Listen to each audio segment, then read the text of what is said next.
I was scrolling through a dataset of fan engagement metrics when I stumbled upon a jarring anomaly. A major artist's promotional cycle that is currently being systematically dismantled by the very community meant to sustain it. We're talking about Melanie Martinez, an artist who has historically mastered the art of world building, suddenly finding herself at the center of an aesthetic and narrative collapse with her new project. It's not just a few disgruntled comments. We are witnessing a mass-scale rejection of an artistic pivot. Today, we aren't just looking at the music, we're analyzing the systemic failure of a promotional strategy that ignored its own core audience. Why does this feel so off? The contradiction is structural. Melanie Martinez has built her career on high-concept, immersive storytelling, from the nursery-themed trauma of Crybaby to the high-fantasy nymph of Portals. This new era, marketed around a destroyer of humanity deity narrative, promised that same depth. Instead, fans are being met with lyrics that feel disjointed, overly sensitive to real-world trauma, and suspiciously mid in production quality. The systemic failure here isn't just bad music, it's the disconnect between the advertised concept and the actual output, which feels like a rushed collection of personal complaints. The critique isn't niche.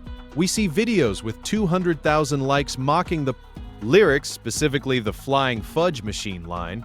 The lyrics, which I won't play here for obvious copyright reasons, are currently being mocked for being too simplistic for an artist of her caliber. This shift from love to ironic consumption is a death knell for high-concept branding. The Melanie Martinez subreddit provides the most objective look at the split fandom. Unlike the echo chambers of Twitter, these fans are providing technical critiques. The aesthetic isn't defined, the message is inconsistent. This demonstrates that the core, loyal fanbase is not a monolith. They are actively disengaging because the storybook logic they were promised simply doesn't exist in the music.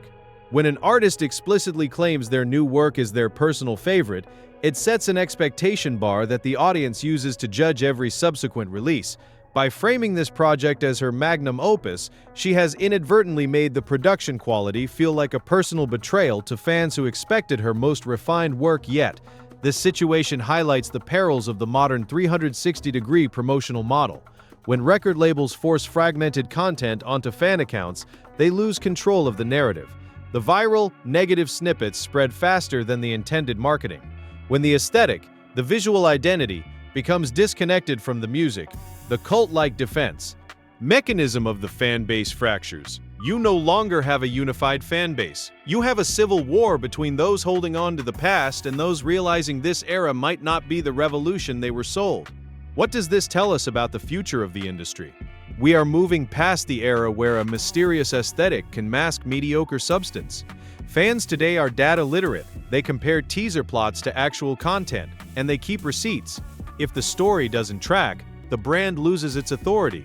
Melanie Martinez is currently testing the limits of fan loyalty. She is proving that even the most cult-like followings have a breaking point when the quality of the product fails to meet the weight of the branding. Are we seeing the end of the concept album era, or simply the end of an artist who stopped listening to their own lore? I'll let you decide, but one thing is clear: the data doesn't lie. The fans are moving on, and if this era doesn't pivot quickly, it might just be the downfall she was never prepared for. Follow the Instagram for immediate updates. What's your take? Is this a flop, or are we just witnessing a difficult era? Let's keep it respectful in the comments.